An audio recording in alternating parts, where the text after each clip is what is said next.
Hello everyone, Sven here to give you the full lowdown on what exactly this massive new update brings to the table. As we have always said, Outriders is not a live service game, although we have constantly updated and improved the player experience and focused our attentions on the core game to ensure players receive the game they deserved and we intended.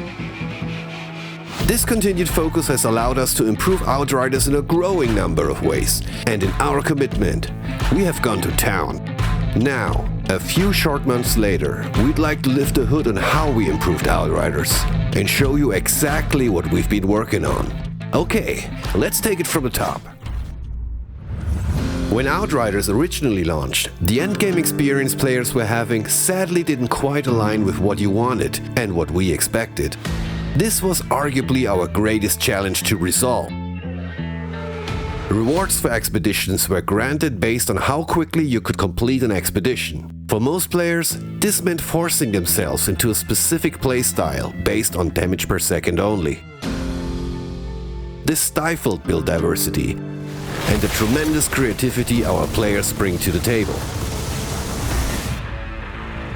Expeditions now have no timer by default. In this new system, finishing an expedition, regardless of how long it takes, will earn you that expedition's reward. Rewards have also been equalized, so that even expeditions that fundamentally take longer to finish will still be respectful of your time as a player and will feel rewarding to complete. This means that you won't need to sprint to the end of an expedition in order to get the best possible loot. You can take as long as you want and play and experiment with the character build of your choosing, all without being punished.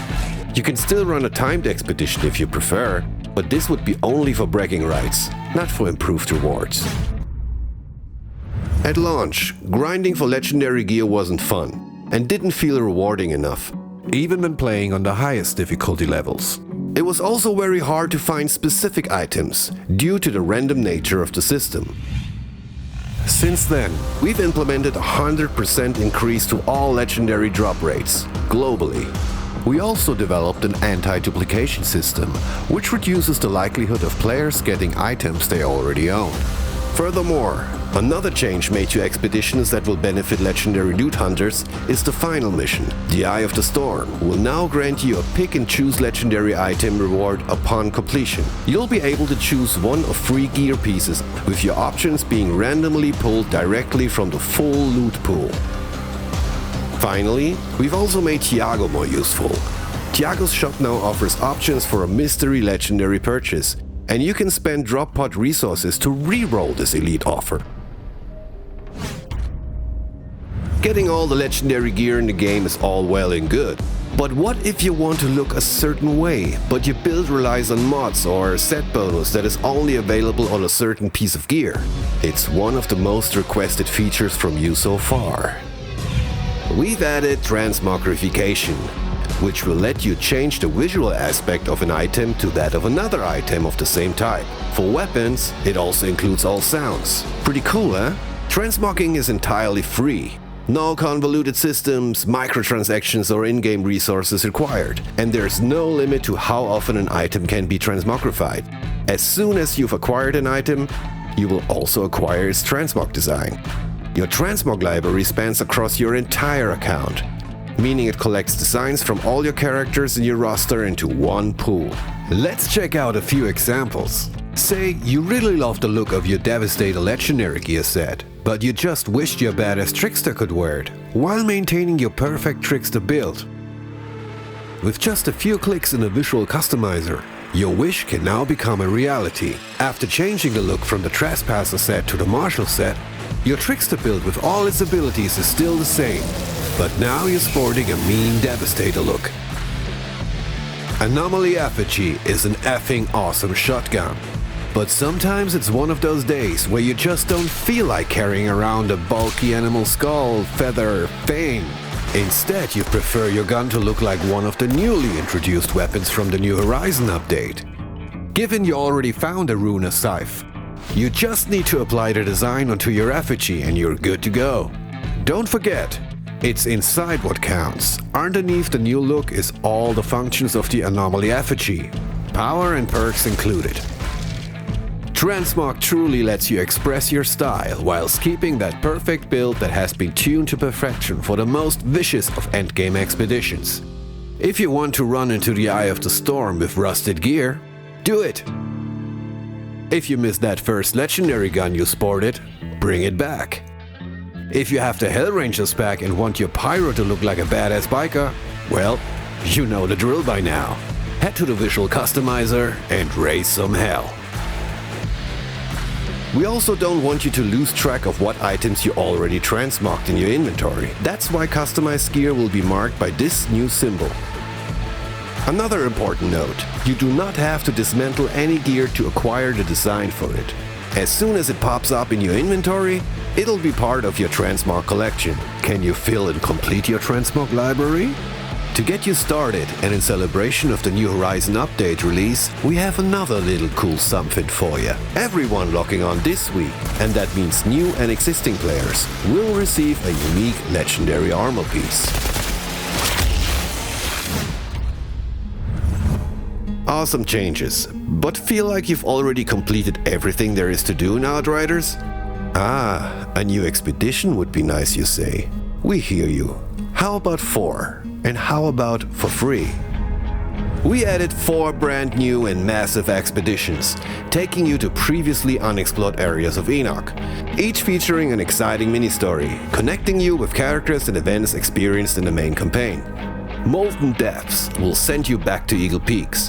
When a drop pod signal activated, Dunham investigated and found a hidden power station.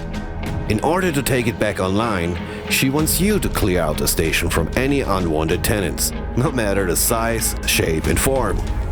The City of Nomads will confront you with a character who is haunted by the sins of his past. Very aware of his dark history, you decide to help him in protecting the old Pax village Uketuatara.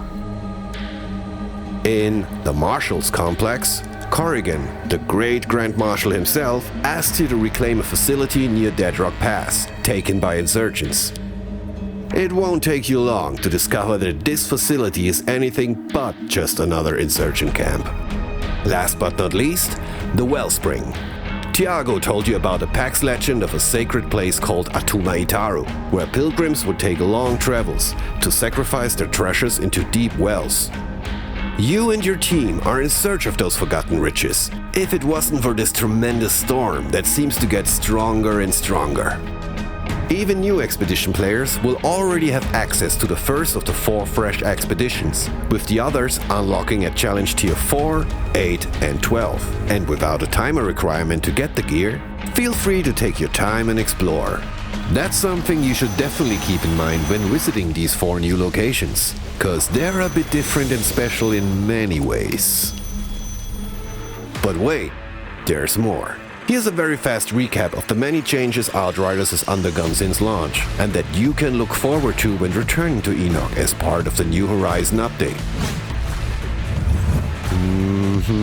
Yeah, I know, you just love to hum along to the tune of the opening video, but we reckon you've probably seen the intro one too many times now. Check it out. With the New Horizon update, you're able to skip it and get into the game much quicker now. Hey, you're welcome. For console players, we've added a number of new control settings and customization options. A core focus for us is to enable players to experiment with build diversity and play Outriders in a way that is the most fun to you. Using this as our guiding philosophy, we focused on buffing players, gear and skills for all 4 classes. If you stop playing shortly after launch and are only getting back into the game now, you will feel tankier and will deal more damage. Maybe take some of your previously neglected skills out for a spin too. Trust me, it'll be worth it.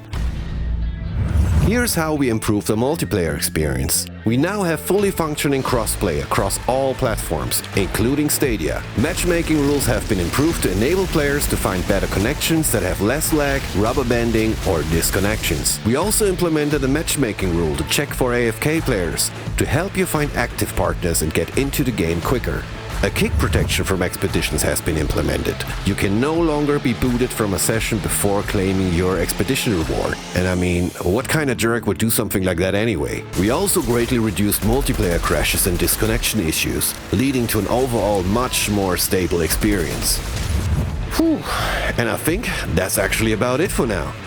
If you're after more detail, be sure to drop by the Outriders social channels over the next couple days, where we will be deep diving on the finer points of all these great changes. We hope you are as excited as we are for the New Horizon update, and we can't wait to share more about the exciting future ahead.